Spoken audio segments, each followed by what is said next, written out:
Señor, te damos gracias por tu amor en esta hora. Queremos bendecirte por la oportunidad que nos das de estar ante tu presencia y de poder buscarte con todo nuestro corazón. Pedimos que por los próximos minutos al ir a tu palabra y al alimentarnos, al comer de ella, tu palabra se haga viva y eficaz en nuestro corazón y podamos ver, Señor, cómo tu palabra nos va encaminando hacia la verdad. Queremos reconocer con todo nuestro ser en esta hora que tú eres lo que nosotros necesitamos. No necesitamos nada más, te necesitamos a ti y por eso venimos y acudimos a la única fuente de salvación y de vida eterna y nos acercamos al único pan espiritual que es verdadero, que nutre, alimenta y satisface nuestra alma. En el nombre de Jesús oramos. Amén. Diga conmigo esto que está aquí en la pantalla: Cristo es superior a los ángeles.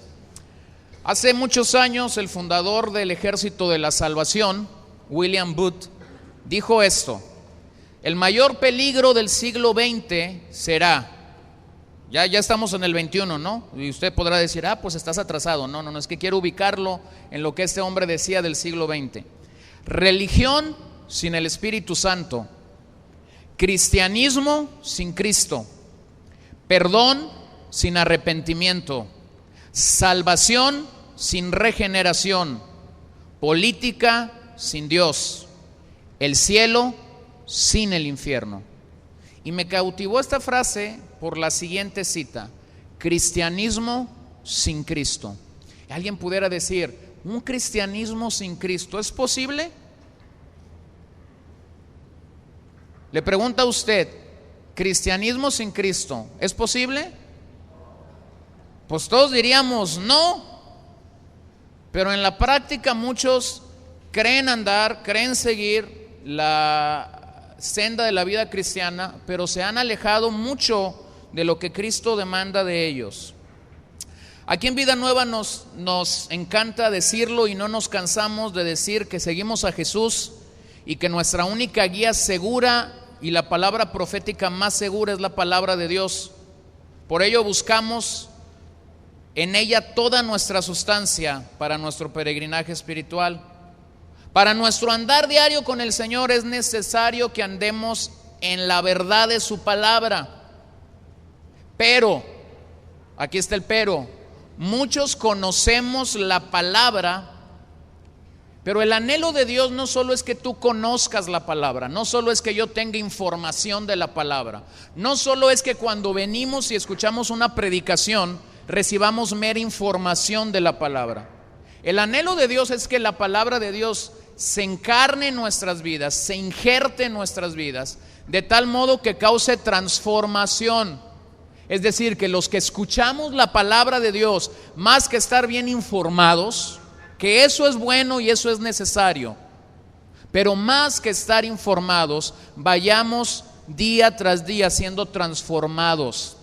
Y yo quisiera esta mañana entrar en materia y ver esta cita de Pablo a Timoteo en la primera carta de Timoteo 3:15, para que si tardo sepas cómo debes conducirte en la casa de Dios, que es la iglesia del Dios viviente.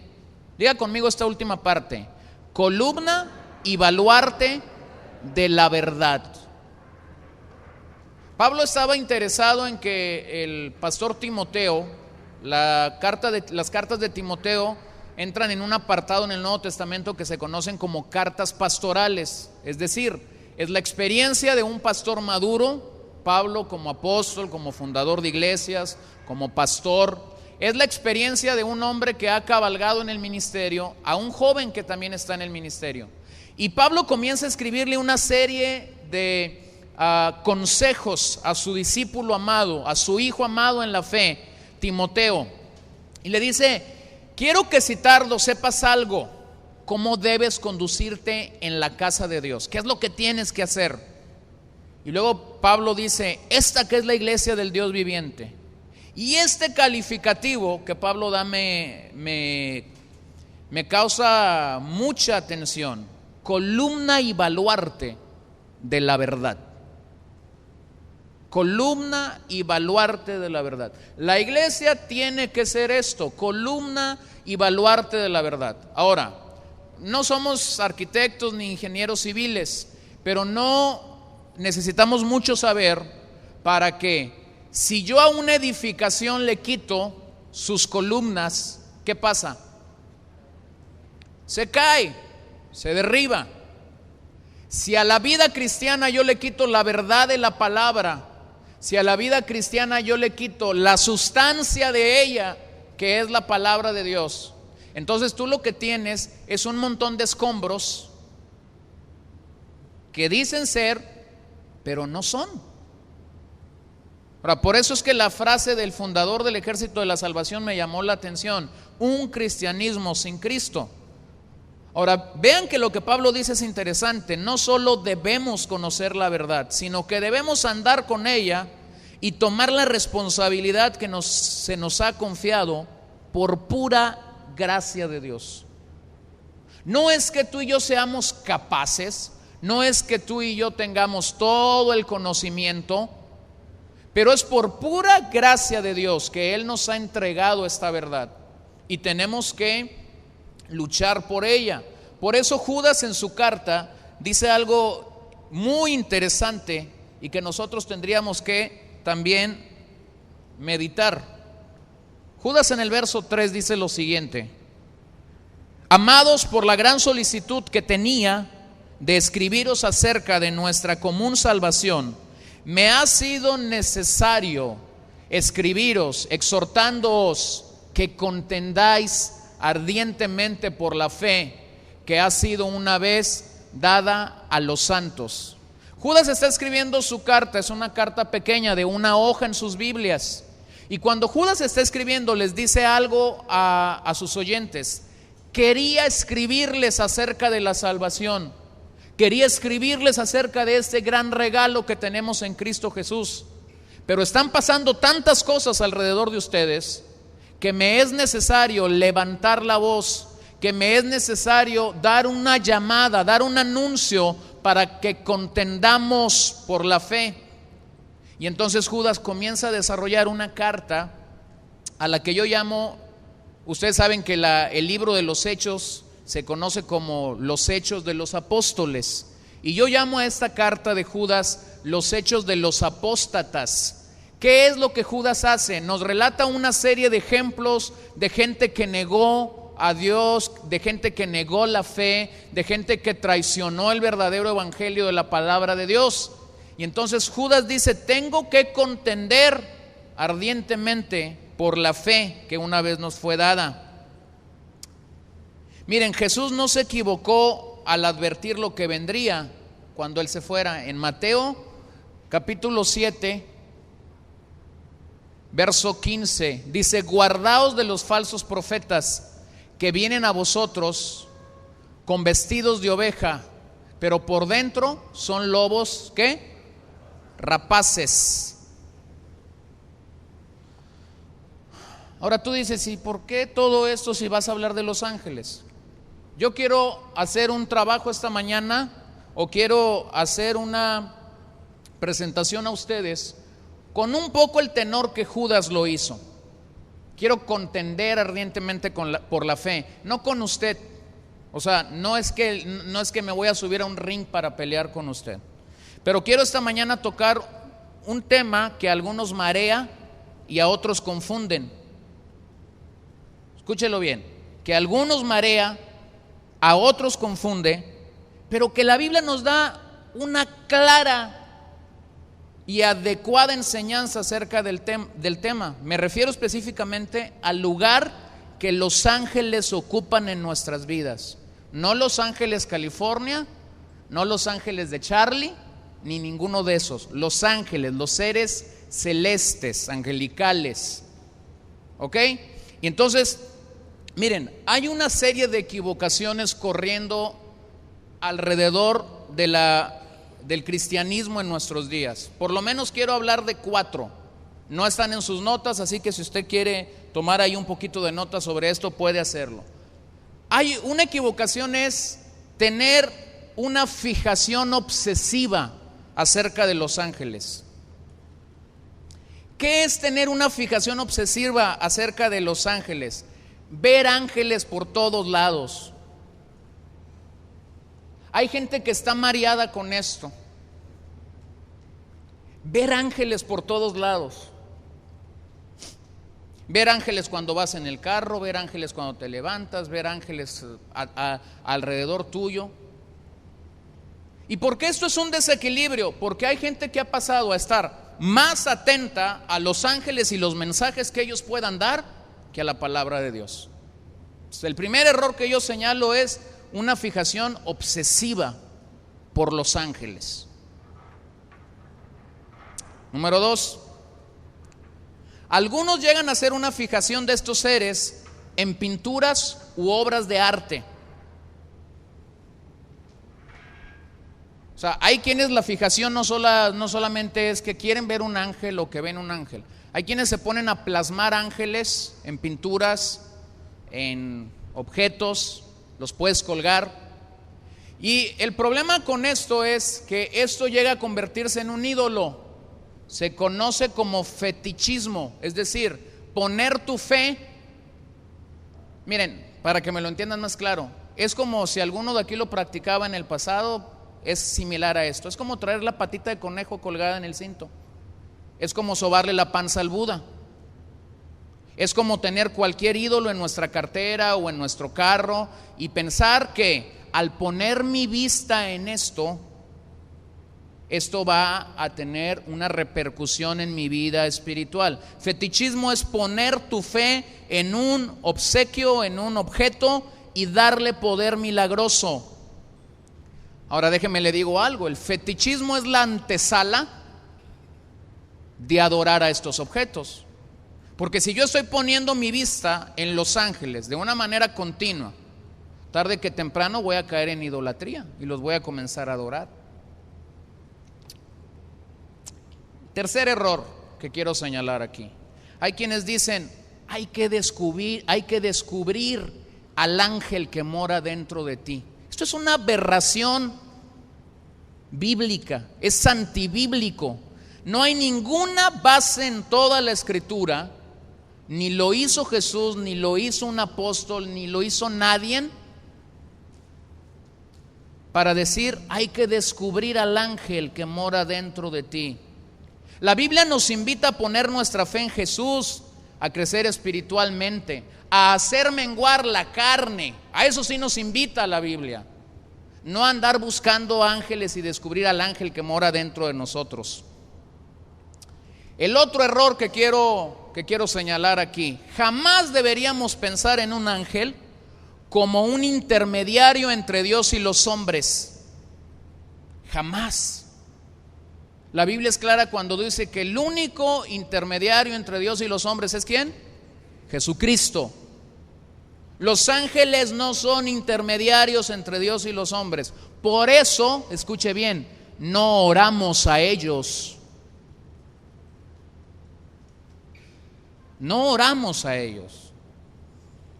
Yo sé que en nuestra cultura, cuando los niños son, o cuando los muchachitos o los niños están creciendo, aquí usamos la cuestión esta de lo voy a encomendar al angelito de la guarda. Y hay toda hasta una oración, ¿no? Angelito de la guarda. No. La Biblia no nos dice eso. La Biblia nos dice que pongamos nuestra confianza en Dios, nos invita a orar a Dios. Por cierto, mucho menos la Biblia nos dice que tenemos que escribir a los ángeles. Yo pudiera escribir y mandar una carta o un correo electrónico a Los Ángeles, California, pero no a los ángeles del cielo. Por ahí anda una señora que es medio famosa en la web y que dice que es profeta. Sí es profeta, pero del diablo. Y esta señora dice que ella le escribe a los ángeles.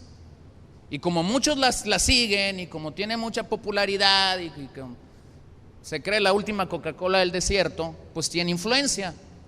Entonces déjeme nada más le digo de dónde es que ella agarra que hay que escribirle a los ángeles. Agarra el libro de Apocalipsis, cuando el libro de Apocalipsis está hablando de las cartas que Juan está escribiendo para las 7 iglesias de Asia. Entonces, como ahí dice, escribe al ángel que está en Esmirna, escribe al ángel que está en la Odisea, escribe al ángel que está en Éfeso, la señora dice, cada ciudad tenía un ángel, cada iglesia tenía un ángel. Y la carta fue enviada a los ángeles. Por eso nosotros también tenemos que escribir a los ángeles. Miren, necesitamos tocar la Biblia seriamente. La palabra ángel, allí específicamente, es la palabra mensajero. Y a lo que se refiere ahí es al mensajero de Dios en esta ciudad. Llámese como usted lo quiera llamar, anciano, pastor, líder de esa congregación. No está hablando de ángeles que vuelan. Entonces la señora relata y tiene todas sus historias de que una vez iba a ir a una conferencia en Alemania, pero que había una resistencia espiritual y que le escribió al ángel de Alemania y le escribió al ángel de Inglaterra y le escribió al ángel de acá, le escribió a todos los ángeles de Europa. Nomás que no sé a dónde los mandó la carta. No sabría dónde viven, pues. Entonces no sé a dónde las mandó. No se trata tampoco de eso. Y lo último, hay quienes dicen, si Dios nos los dio, hay que usarlos. ¿Para qué los tenemos de oquis? Tampoco encuentro ningún lugar en la Biblia donde nosotros tenemos que ordenar a los ángeles que hagan alguna cosa en particular. Ahora, empiezo con la mentira. Ahora ahí les va la verdad. ¿Qué dice la Biblia acerca de los ángeles? ¿Qué es lo que la Biblia sí dice acerca de los ángeles? La palabra ángeles en hebreo es malaish y en griego es agelos y significa lo mismo, mensajero. Punto. ¿Qué es un ángel? Es un mensajero. Se usan varias palabras para describir a los ángeles. Voy a mencionarlas, todas tienen una escritura, pero se habla de ellos como espíritus, como tronos, dominios, principados, poderes y potestades, como hijos de Dios, como poderosos, como santos ángeles, como los ángeles de su poder. En una ocasión, un solo ángel mató a 185,000 asirios en el segundo libro de Reyes 19:35. Y intervienen en asuntos internacionales, Daniel nos habla de esto, y participarán en el juicio final según lo que nos dice Apocalipsis. No tengo tiempo de leer todas estas citas, pero todo esto tiene sustento bíblico. La Biblia habla de distintos tipos de ángeles. Primero, querubines. Cuando Adán y Eva pecaron en el huerto del Edén y salieron del huerto del Edén, Dios mandó querubines para que guardaran el huerto del Edén. Es decir, para que Adán y Eva no regresaran, no entraran. Es esta misma imagen la que tenemos en el arca del pacto, en el tabernáculo. 2 querubines guardando, cubriendo el lugar donde se manifestaba la Shekinah, la gloria de Dios.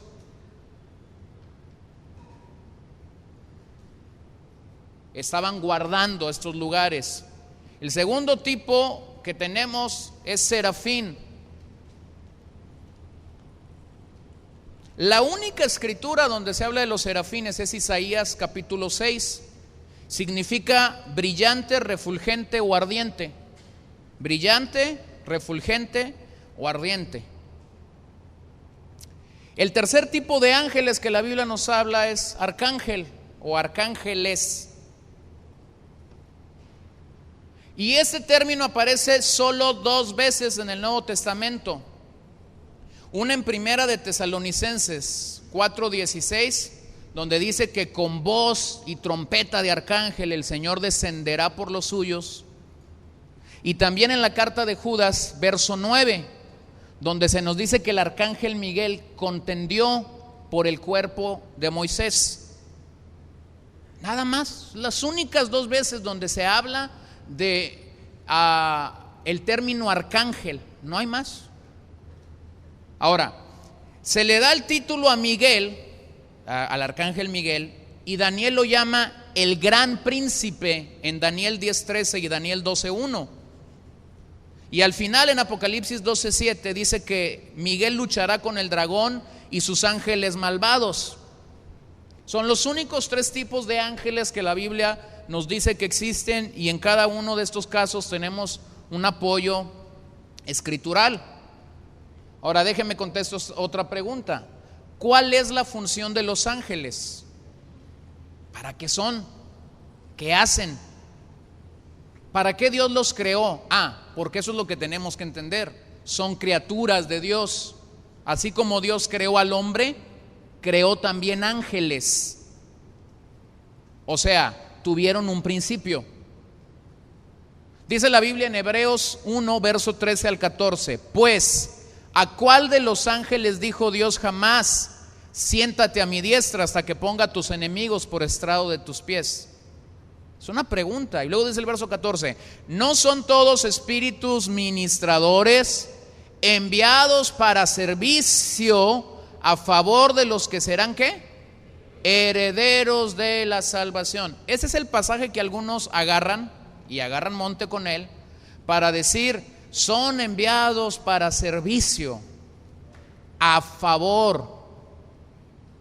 Entonces tenemos algunos muy inteligentes que oran a los ángeles y les comienzan a pedir cosas, porque agarran este pasaje fuera de su contexto, que han sido enviados para servicio. Entonces hay quienes le pide a los ángeles cuanta locura usted se imagina, que no estoy yo para decírsela ni usted para escucharla. Nomás no vayan a estar como la viejita que decía un pastor: ahí en YouTube lo vi, y cada rato decía el viejito esto.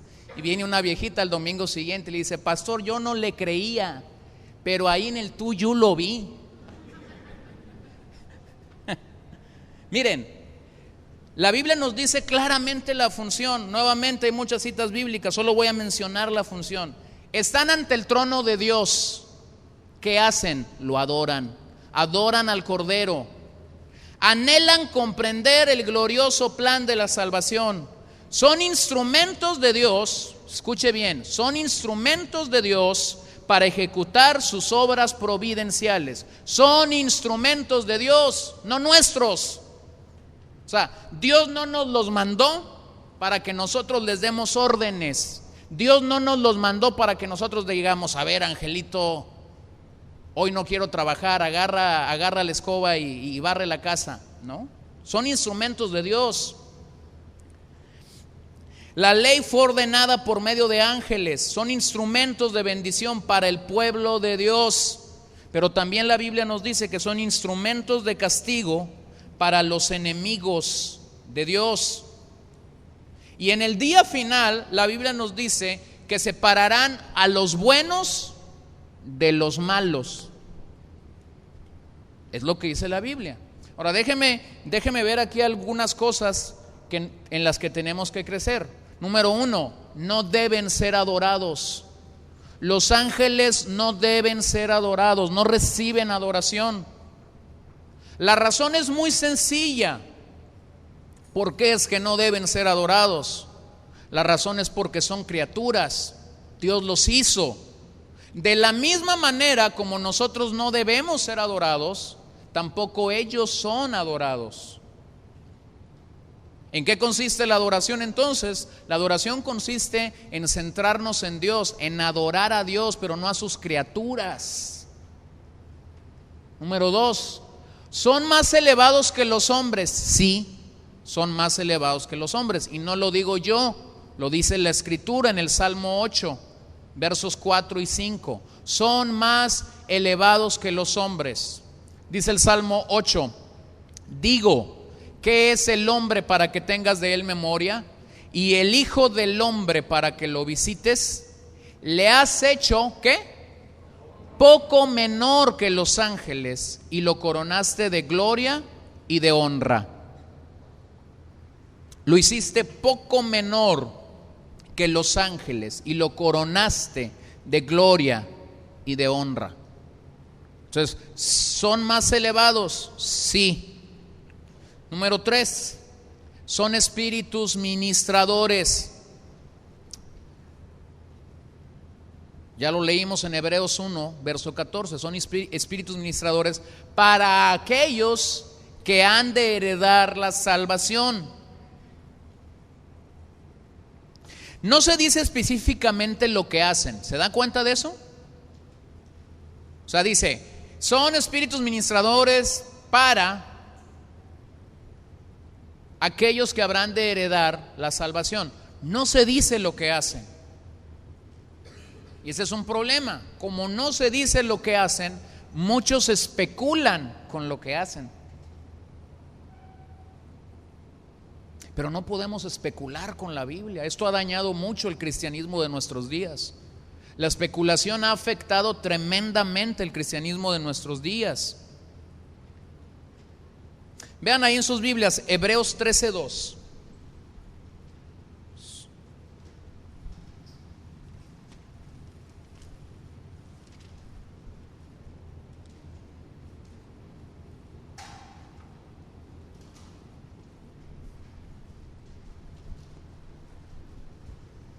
El escritor a los Hebreos está terminando su carta y está hablando de algunos deberes cristianos que nosotros debemos de tener, o sea, algunas cosas que nosotros debemos hacer y o practicar. Y vean el verso 2, bueno, desde el verso 1, permanezca el amor fraternal. Verso 2, no os olvidéis de mostrar hospitalidad, porque por ella algunos sin saberlo hospedaron ¿qué? Hospedaron ángeles.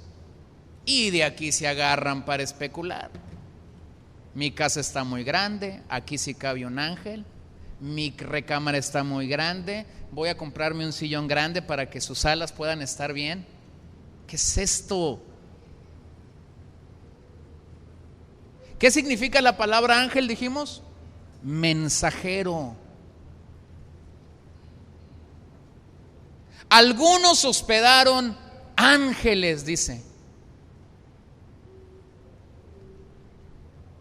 Hospedaron mensajeros de Dios.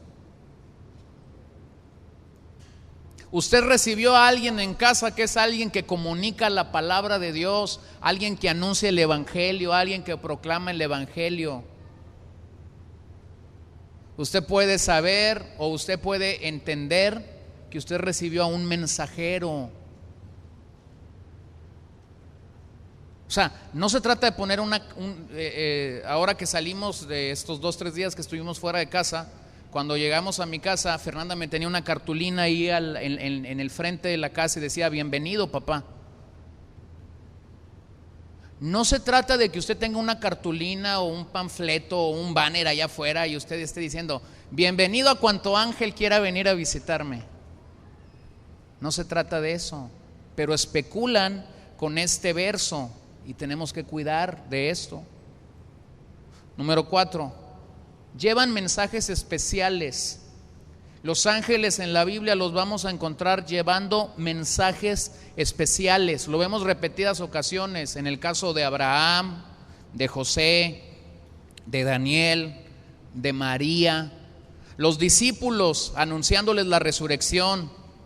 A Pedro para abrir la puerta de la cárcel. Llevaban un mensaje específico, especial, pero escúchelo bien, fueron intermitentes, es decir, estuvieron en un momento, se fueron. ¿Se da cuenta de esto? Vino el ángel a la cárcel donde estaba Pedro, le abre la puerta, le comunica sal. Jamás se nos vuelve a decir que Pedro andaba buscando al ángel en todos los lugares donde anduvo predicando. Jamás Pedro predicó de los ángeles.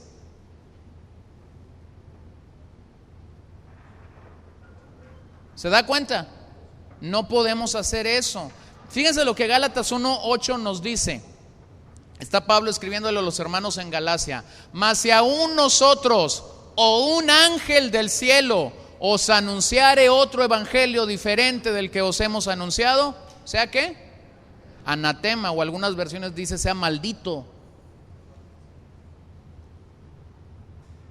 Si aún un ángel del cielo les comunica algo diferente, algo distinto al evangelio, ¿y dónde está nuestro sustento para definir el evangelio? En la palabra de Dios.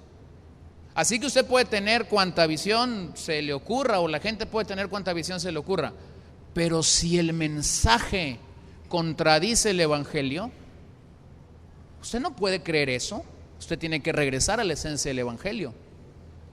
Y también le dijo a los hermanos en Corintio, capítulo 11, verso 13 y 14, porque estos son falsos apóstoles, obreros fraudulentos, que se disfrazan como apóstoles de Cristo.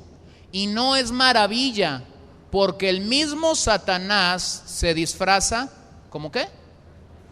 Como ángel de luz. Y toma la idea angelical, o sea, toma la idea de ángeles. Ahorita regreso al tema ese. Número 5. Protegen a los que son de Dios.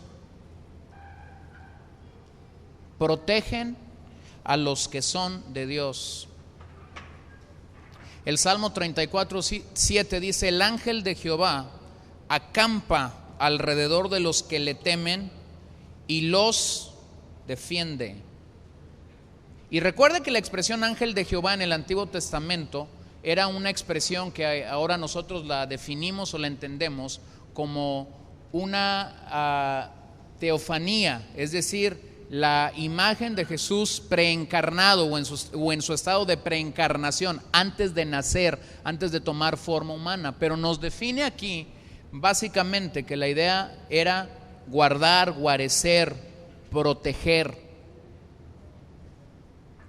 Ahora déjeme le digo algo que en el inter que uno va caminando en el Señor y que va meditando la palabra nos damos cuenta. No hay herejía nueva. No hay herejías nuevas, son refritos, son cosas que ya se enfrentaron en el pasado, en la historia de la iglesia, que fueron superadas, que algunos quedaron tirados, tendidos en el piso, mareados por cuanta locura se le dijo. Pues sí, no lo podemos negar, pero no hay herejía nueva. En el tiempo que Pablo escribió a los colosenses, les escribió acerca de esta desviación de adorar ángeles. Y eso fue hace mucho tiempo. Vean lo que Pablo les escribe a los hermanos en Colosas, en el capítulo 2, verso 18 y 19. Nadie os prive de vuestro premio, afectando humildad y ¿qué? Culto a los ángeles, entremetiéndose en lo que no ha visto, vanamente hinchado por su propia mente carnal, y no haciéndose de la cabeza, en virtud de quien todo el cuerpo, nutriéndose y uniéndose por las coyunturas y ligamentos, crece en el crecimiento que da Dios. Culto a los ángeles. El problema que Colosas estaba enfrentando era que dentro de la herejía que se había levantado en ese tiempo de Pablo a los colosenses, había quienes estaban adorando ángeles, pero no solamente los adoraban, sino que promovían dentro de la comunidad en Colosas que los ángeles deberían recibir adoración. Estos son los maestros falsos, los falsos apóstoles a los que Pablo está señalando aquí en esta carta en particular. Esta veneración por los ángeles continuó y se convirtió en una filosofía para el año 363 después de Cristo. Fue necesario que un consejo eclesiástico se levantara en la Odisea. La Odisea era la ciudad enseguida de Colosas. Entonces se reunieron los padres en la Odisea y esta fue la declaración que ellos hicieron. No está bien que los cristianos abandonen la iglesia de Dios y se aparten para invocar a los ángeles. 363 después de Cristo. Pero el asunto no quedó ahí. Según Teodoro, esta herejía persistió en la región de Frigia y Pisidia en el año 739 después de Cristo, de tal forma que el arcángel Miguel fue adorado y se le atribuyeron sanidades milagrosas. ¿Se da cuenta? Pablo lo escribió. Si pensamos que Jesús murió un poquito más de 2000 años y luego Pablo vino y escribió esto en el primer siglo de la iglesia, vemos que como unos 200 años después se tiene que levantar en Colosas o en la Odisea, perdón, un concilio para decir, no está bien que los cristianos dejen la iglesia y adoren ángeles. Pero después en el 739, la locura era que había quien adoraba al arcángel Miguel y quien le atribuía sanidades milagrosas. Miren, los ángeles, al igual que los humanos, fueron hechos para adorar y servir a Dios, y tienen una soberanía limitada, al igual que nosotros. Cuando nosotros adoramos a Dios, nosotros nos unimos a la melodía angelical que no para, que no cesa de adorar al que está sentado en el trono. Lo leíamos ahorita el pasaje que Tony mencionaba mientras cantábamos. O sea, nos unimos a la melodía angelical porque es lo que ellos hacen siempre, adorar al que está sentado en el trono. Los ángeles son inferiores a Dios, solo conocen lo revelado, no más. Solo pueden estar en un lugar a la vez, en uno nomás a la vez, en uno. Tienen el poder que Dios les permite tener. Y por cierto, ahorita lo leíamos en la segunda carta a los Corintios. Satanás sigue siendo un ángel caído por su pecado. Satanás era un ángel en el cielo, según lo que Isaías 14 nos dice y Ezequiel 28, pero está caído. Y déjeme le digo esto, lo tenemos que entender, tiene el poder que Dios le permite tener, sigue siendo un ángel caído. Por eso es que esto lo coloca en la posición de ser un siervo de Dios. Por eso que usted encuentra este episodio en Job capítulo 1, ¿de dónde vienes? Y Satanás le dice, vengo de rodear la tierra. Es un siervo de Dios. Por eso no sé si se ha dado cuenta, cada vez que Satanás quiere ir adelante en su obra, o sea, quiere hacer algo para restar, para menguar, para disminuir, cada vez que Satanás quiere hacer esto, termina adelantando el reino de Dios, no el suyo, porque es un siervo de Dios. Cada vez que Él quiere hacer algo en tu vida, cada vez que Él quiere hacer algo en mi vida para hundirme, para impedir que yo vaya a un entendimiento mayor del Señor, Él se avienta unos planes y dice, con este plan sí me lo voy a echar. Y en lugar de que esto pasa, resulta que tú y yo nos cayó el 20 por fin, después de estar oyendo 10, 15 años una verdad acerca de un punto, te cae el 20 y dices, no, ¿sabes qué? Como dicen los chavos, me tengo que poner las pilas. Y nos ponemos las pilas.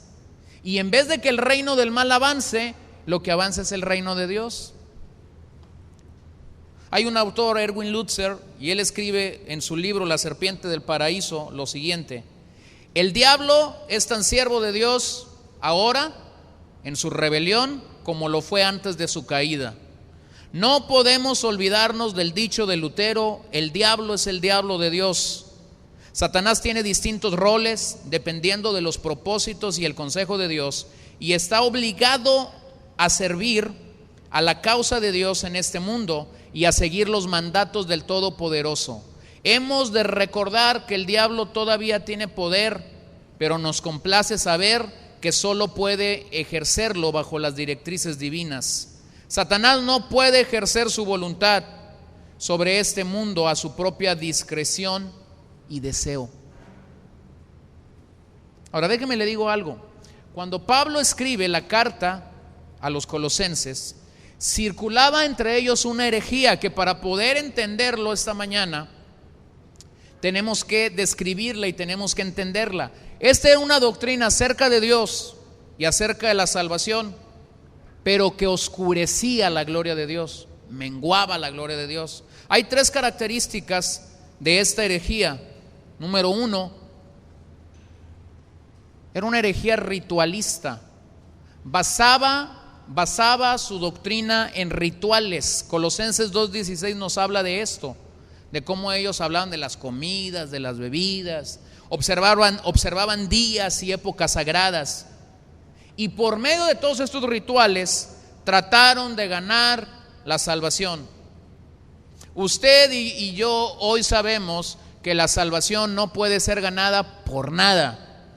No es como aquí en algunas partes donde si usted se mocha con una mordida, va para adelante. La salvación no es esto.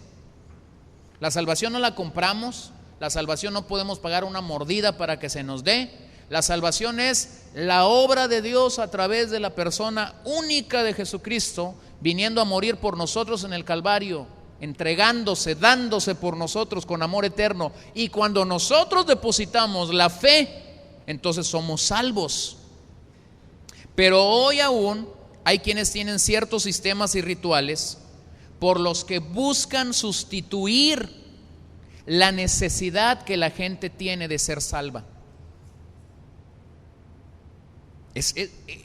Rituales es poner tu fe en Jesucristo. No es que le tienes que hacer así, tienes que ir a tal lugar, tienes que estar tantos días en este lugar, tienes que hacer todo el método, tienes que hacer todo el proceso. Poner tu vista, tu fe en Jesús, y en ese momento comenzar a crecer, comenzar a hacer a un lado todos los estorbos. Pero hay rituales. Tú podrás decir, no, eso es allá fuera de la familia cristiana. No. Hay muchas iglesias, hay muchas comunidades que tasan su vida espiritual en rituales. Es que el hermano fulano de tal no ha ido al curso 4252 que hay aquí en la congregación, y mientras no vaya al curso 4252 no tiene palomita.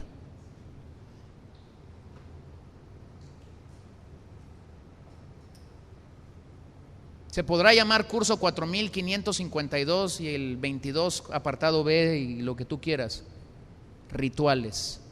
Y esto fue lo que estorbó al pueblo judío para depositar su fe en Jesús.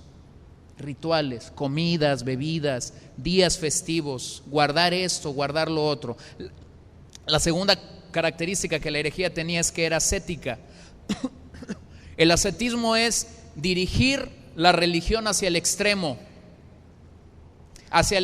de reglas y restricciones. Es poner tu vista en los extremos de reglas y de restricciones.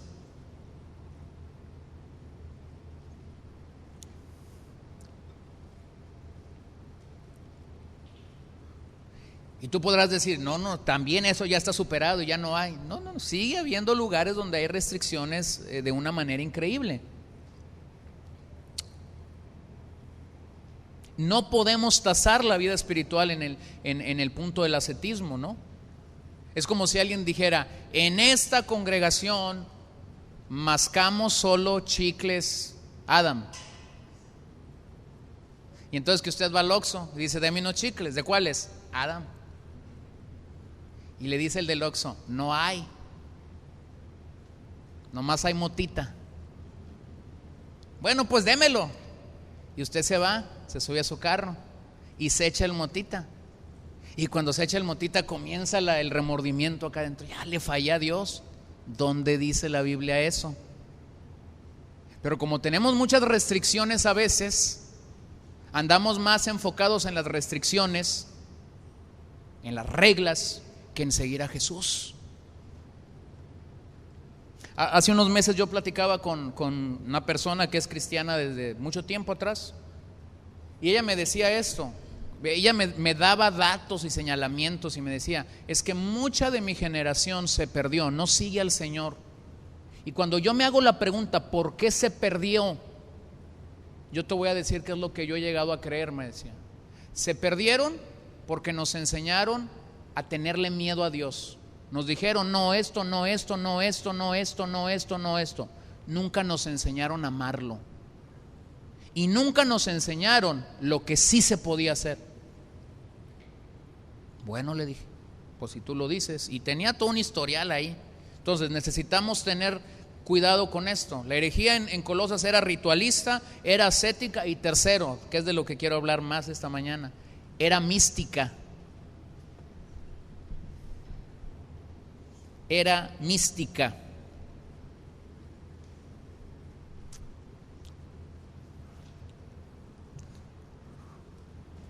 Yo estaba todavía pollo, pero en una ocasión, más chico que hoy, más pequeño que hoy, pero estaba pollo todavía, y en una ocasión le escuché a don Fermín usar esta frase: hay muchos místicos cristianos.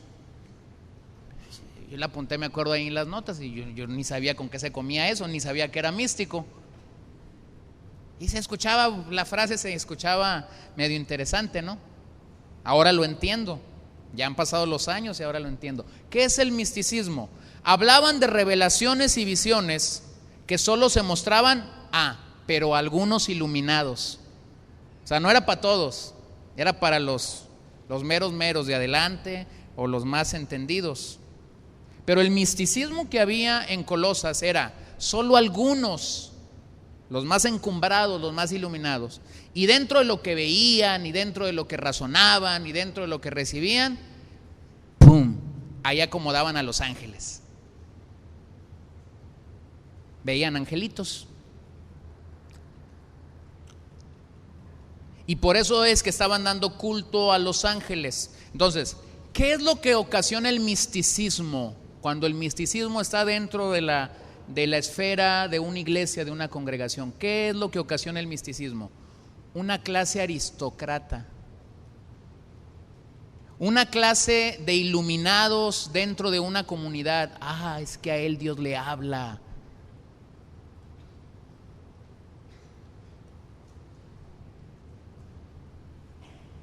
Estas falsas revelaciones llevó a los hombres a atribuirle a los ángeles funciones de mediadores entre Dios y ellos, lo cual, por cierto, es una aberración en el contexto del Nuevo Testamento. Les dieron un lugar como agentes de la creación.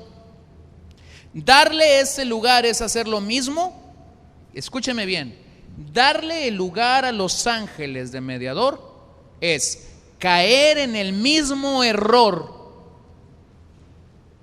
en el que el catolicismo ha caído: poner a María como intermediaria entre Dios y los hombres.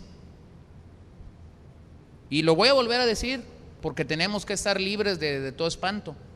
Si yo le doy a los ángeles una idea de ser intermediario,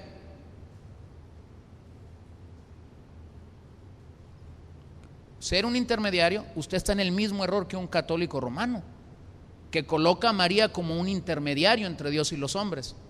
El único intermediario, ¿quién es? Jesucristo.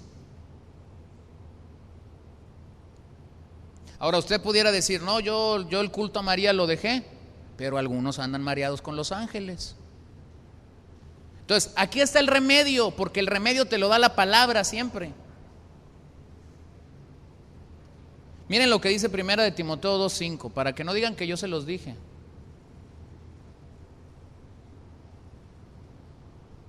Dale ahí porque no sé qué. 1 de Timoteo 2:5, porque hay un solo Dios y un solo ¿qué? Mediador entre Dios y los hombres. ¿Qué dice? Jesucristo, hombre. No sé si aquí en la pantalla nada más pasa eso, o si pasa esto también en su Biblia, pero no hay espacio entre la expresión Dios y los hombres y hombre al final. No hay espacio, nada más cabe Jesucristo. No cabe María, no cabe los ángeles, no cabe un serafín, no cabe un querubín, no cabe un arcángel. Solo cabe el nombre Jesucristo.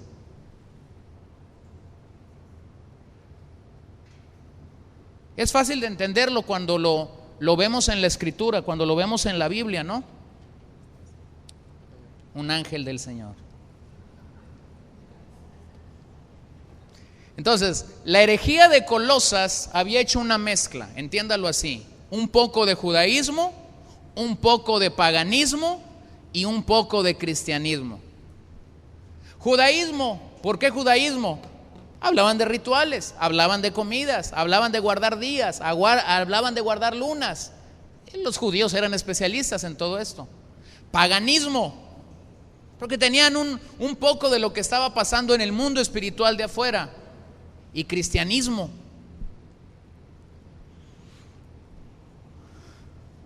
Ahora, y tú puedes decir, ¿y por qué estaban adentro de la iglesia?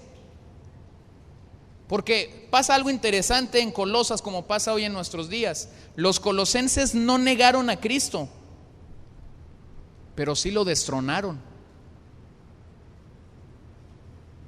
Y la gente que se marea y que se enreda con todo este tipo de doctrinas y con todo este tipo de novedades, jamás, escúchalo bien, jamás al principio te van a decir que han negado a Cristo. Siguen yendo a la iglesia, siguen leyendo la Biblia, siguen cantando muchas veces lo mismo que nosotros cantamos. Jamás te van a decir he negado a Cristo. Sí, no lo han negado, pero lo han destronado. Porque al darle a un ángel un lugar que solo Dios debería tener, ¿cómo le podríamos llamar a esto?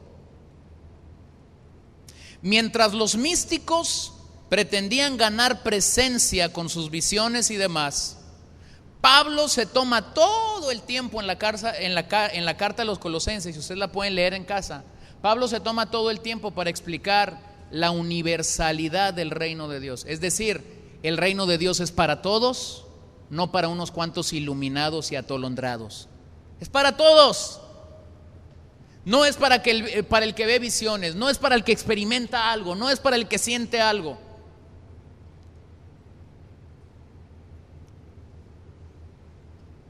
De veras se lo digo, tenemos una gran cantidad de misticismo en la iglesia. Y eso me pone a pensar en muchas cosas. Cuando yo era niño, mi papá pastoreaba una congregación que tenía un problema eléctrico. Cada vez que llovía en este lugar, si tú tocabas las paredes de esta iglesia, te daba toques. Entonces una vez estaba cayendo un aguacero, pero aguacero. Y el hermano que era el conserje, el guardatemplo, el que estaba ahí siempre en el templo, pues porque era el que lo limpiaba y lo mantenía, sabía el problema, pues cómo no iba a saber si ahí vivía. Y estábamos, bueno, yo era niño, ¿no? Pero estábamos en la oración. Y de repente este hermano recarga la mano en la pared. Pues ¿qué cree que pasó? Lógico, lo que tenía que pasar, hubo una descarga eléctrica sobre él. Aquí está, siento la unción, aquí está. ¿Se da cuenta? Misticismo. O está como el que dice, si el Tony no canta ese corito, es como si la presencia de Dios no hubiera estado en la congregación. Aquí venía una señora hace unos años, que le gustaba este canto que dice, hay una fuente en mí, es un río de alabanza. Y un día se terminó la reunión y todo, y se vino y se subió aquí, Tony, cántame por favor, hay una fuente. En automático, nomás puso el sol en el piano. Oigan, no es de enchufarse esto. Y si todavía queda un místico aquí entre nosotros, agarre el rollo, no es de enchufarnos. O hay quien dice, ¿qué sentiste? A lo mejor no sentiste nada, pero el caminar cristiano, escúchelo bien, no se trata de sentir, se trata de creer. Pablo lo definió muy bien, es por fe, no por vista. Entonces tenemos un montón de místicos. Es que no cantaron lo que me gusta, es que no predicaron lo que me gusta, es que no predicó el que me gusta. Misticismo, puro misticismo. El pastor John MacArthur define el misticismo de la siguiente manera: la búsqueda de una experiencia religiosa subjetiva mayor o más profunda. Es la creencia de que la realidad espiritual se conoce por fuera del intelecto humano o de los sentidos naturales. Busca la verdad de sensaciones internas, tales como los sentimientos y la intuición, más que la información objetiva, observable y externa. El misticismo pone énfasis en la iluminación interior que se actualiza y valora a sí misma. Miren, Muchos hablan en nuestros días acerca de tener un encuentro con Dios que sea transformador. Y en muchos círculos cristianos esto da la idea de un encuentro místico con Dios. Hay mucho vocabulario en algunos círculos cristianos que se lo hemos pedido prestado al esoterismo, a la teosofía y al ocultismo. Hay algunos de ustedes me podrán decir, no pasa aquí.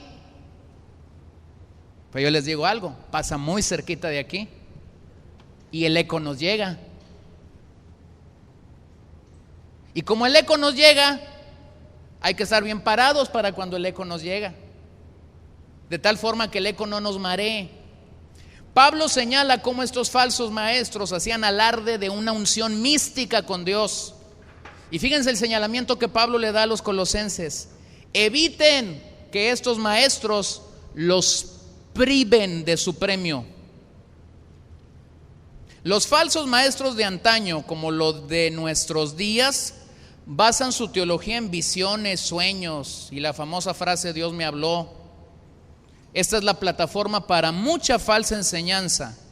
Y luego, ya que tienen todo este circo, le acomodan 1 o 2, 3 textos para justificarlo bíblicamente. Es que ahí está en la palabra. Pero tú te vas a la raíz y dices, ¿pero dónde comenzó todo esto? Es que tuve una visión. Ay, qué inteligente, qué iluminado. No se trata de eso. Quizás usted jamás tenga una visión, quizás jamás yo tenga una visión, quizás jamás yo vea un ángel, quizás sí. Pero eso no garantiza que yo sea un cristiano maduro o inmaduro. Eso no garantiza que usted esté en otra esfera o en otro nivel. Es que hay quienes dicen que cuando encuentran a sus ángeles, entonces sí están abiertos a una nueva dimensión espiritual. Sí, están abiertos a una nueva dimensión espiritual que está definida por el misticismo, no por la palabra de Dios. Los falsos maestros son una amenaza para la iglesia. Cuando ellos promueven sus enseñanzas, promueven apartar la vista de Cristo y ponerla en la experiencia, ponerla en una visión o en una criatura. Esto ha producido que muchos creyentes de buena intención, pero hago la aclaración, de buena intención, pero que ignoran las escrituras, sean desviados del camino de la verdad. Y cuando uno dice esto, hay quienes pudieran decir, pues ¿qué tú te crees que lo sabes todo? No me creo que lo sé todo, pero estoy en el camino de la verdad y ando transitando en ella.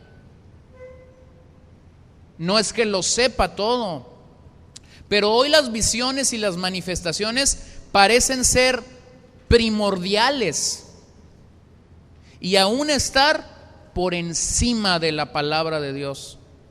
¿Y sabe qué es esto? Esto es dar un salto a las verdades objetivas del evangelio que están aquí en la escritura para moverte a las arenas de lo subjetivo. Lo que uno puede sentir, pero otro no puede sentir. Entonces pasa un iluminado y dice que siente muy bien porque pasa, y todos después quieren sentir lo mismo que el iluminado.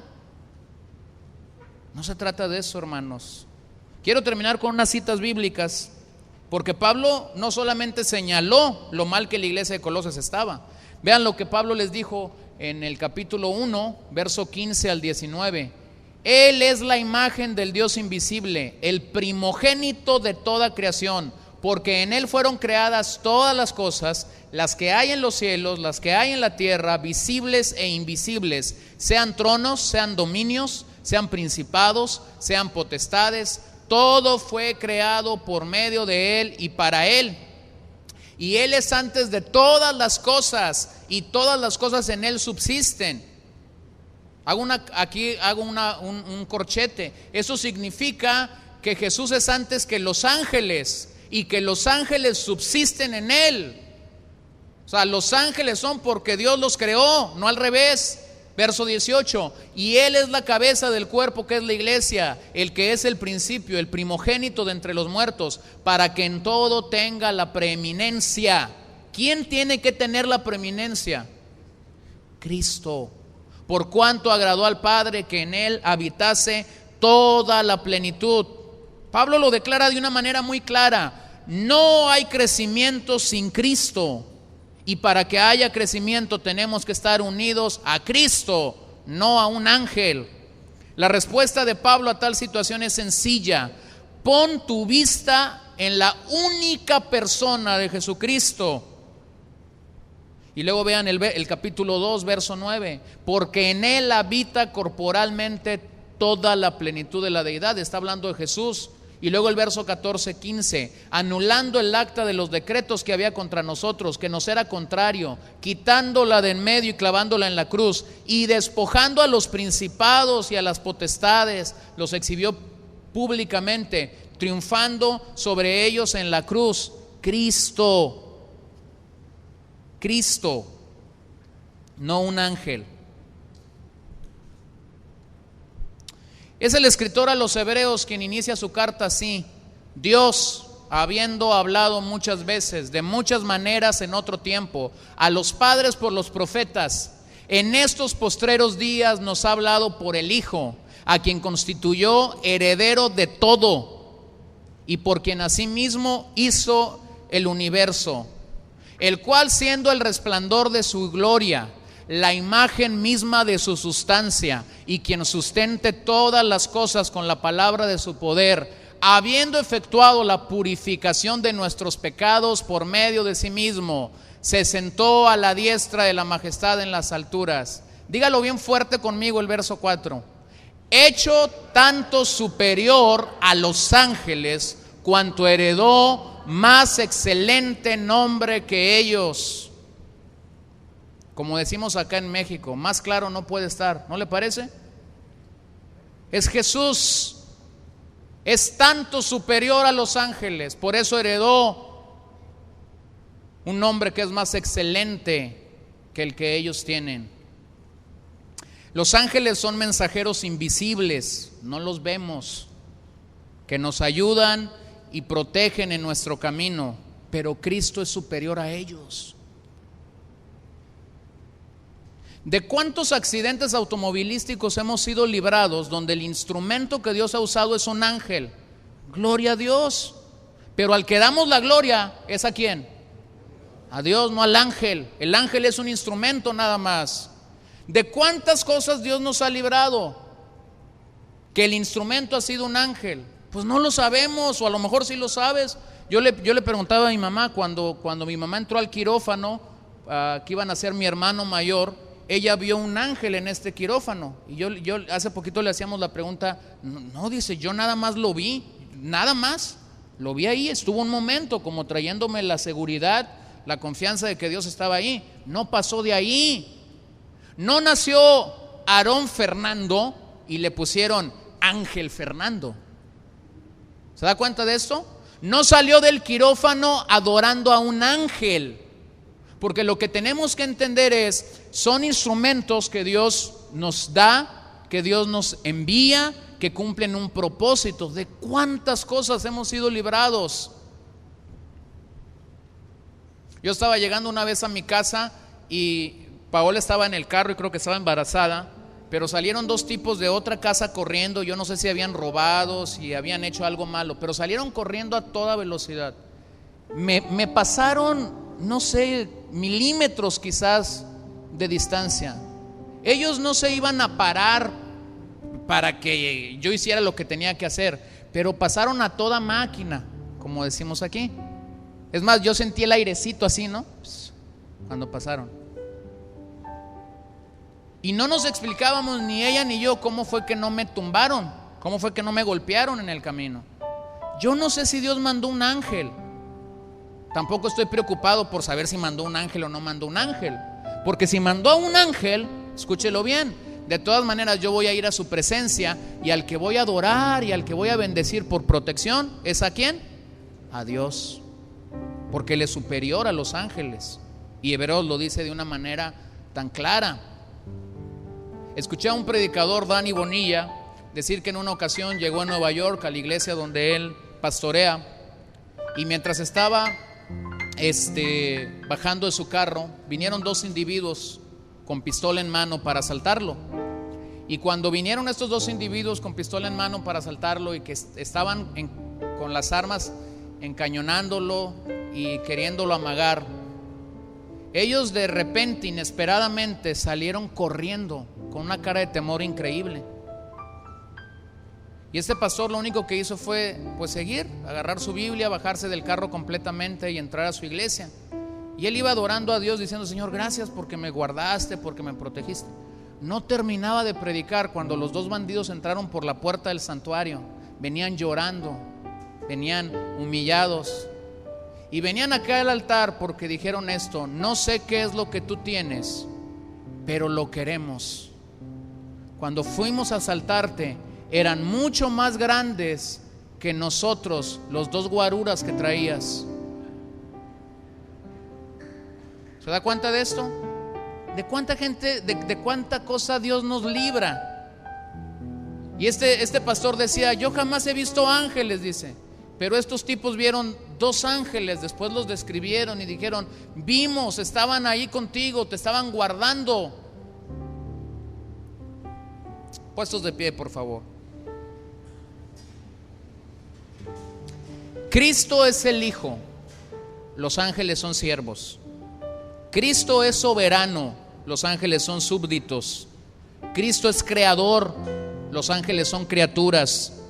Cristo es heredero de todo, los ángeles son servidores de los que han heredar la salvación. Conclusión: yo me quedo con Cristo.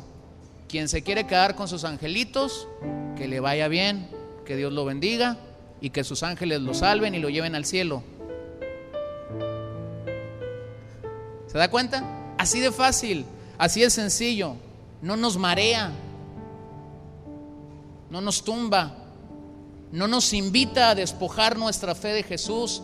La Biblia nos invita a poner nuestra fe en Jesús. La vida cristiana es un llamado a poner nuestra mira en la persona y en la obra de Jesús, sin desviarnos de este objetivo. Debemos agradecer a Dios por sus ángeles que en forma invisible pero real cumplen los propósitos de Dios que les marca, ya sea en el cielo o en la tierra. La realidad es que debemos poner nuestra mirada solo en Dios, no en nadie más. Solo en Dios. Y si tú en algún momento de tu vida has sido desviado a poner tu vista en otra cosa, es sencillo. Tan solo es regresar la palabra de Dios. Es regresar a la sustancia, es regresar al nutrimiento espiritual, a la riqueza espiritual que la palabra de Dios nos da. Quisiera que leyéramos un salmo para orar esta tarde ya. Léalo conmigo. Alabad a Jehová desde los cielos, alabadle en las alturas. Alabadle vosotros todos sus ángeles, alabadle vosotros todos sus ejércitos, alabadle sol y luna, alabadle vosotras todas lucientes estrellas, alabadle cielos de los cielos y las aguas que están sobre los cielos. Alaben el nombre de Jehová, porque Él mandó y fueron creados. Son seres creados. Que nunca se te olvide esto. Señor, te damos la gloria a ti solamente. Te damos la honra a ti solamente, Señor. Eres precioso, eres grandioso, eres maravilloso. Señor, ayúdanos a poner nuestra vista, como el escritor de los Hebreos nos dice, solo en el autor y consumador de nuestra fe. Te damos gracias por aquellas ocasiones en las que sin saberlos fuimos cubiertos, fuimos protegidos, librados de un accidente, librados de la muerte, librados de un asalto, librados de cualquier cosa por tus ángeles, porque son tuyos, no son nuestros, y son instrumentos de Dios, son ministradores para aquellos que han de heredar la salvación. Pero tal como dijo el ángel, adoren a Jehová, solo a Jehová. Nosotros te queremos bendecir a ti, adorar a ti, Señor. Solo a ti, Señor. En medio de tanta confusión espiritual que esta doctrina mal encaminada pudiera gestar en medio de tu iglesia, en medio de tu novia, Señor, en esta ciudad, en esta región, en este país o en cualquier parte del mundo, Yo pido que tú hagas resplandecer tu luz sobre aquellos que han sido engañados. Pido que hagas resplandecer tu gracia sobre aquellos que han persistido en engañar a otros. Pido misericordia de Dios sobre sus vidas. Que podamos venir rendidos y humillados delante de ti, sabiendo que tus planes y tus propósitos son maravillosos sobre todos aquellos que tú has comprado a precio de sangre, sobre todos aquellos que tú has bendecido con tu misericordia. Te adoramos, Señor. Levanta tus manos ahí donde estás un momentito y vamos a terminar adorando a Dios. Señor, esta mañana nos unimos al coro angelical, a los 24 ancianos, a los 4 seres vivientes que no cesan de adorarte a ti.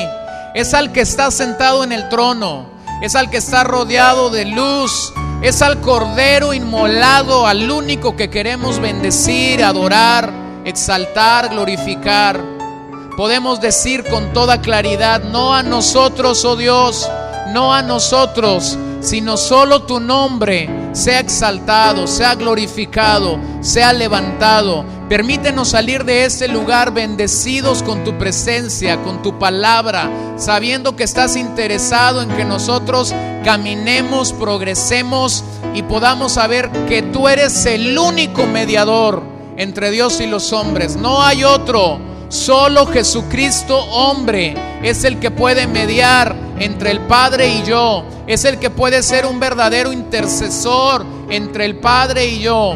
Espíritu Santo, continúa obrando, continúa trabajando, continúa alimentándonos, continúa retándonos, continúa desafiando nuestras vidas para servirte solo a ti, amarte solo a ti, bendecirte solo a ti, exaltarte solo a ti. Precioso Padre, te adoramos, Señor, te adoramos, Señor, te adoramos. Si alguien, Señor, ha venido cansado, cargado, desanimado a este lugar, en alguna situación adversa o difícil para su vida, yo pido tu bendición sobre ellos. Yo pido que toda enfermedad, toda molestia, toda agonía en su corazón pueda encontrar respuesta en tus manos, en tus brazos, en tu presencia, Señor. Si alguien está aquí que necesita nuevamente, Señor, experimentar de tu misericordia, yo pido que ellos puedan experimentarlo al poner tu vista en ti, puedan venir delante de tu presencia y puedan reconocer aquello en lo que te han faltado, en lo que te han fallado, y pudieran venir a estar en paz contigo. Y podamos entonces declarar junto con Pablo: justificados pues por la fe, tenemos paz para con Dios por medio de nuestro Señor Jesucristo. Te amamos, te amamos, te amamos, precioso Padre, y te bendecimos con todo nuestro ser y con todo nuestro corazón. Amén.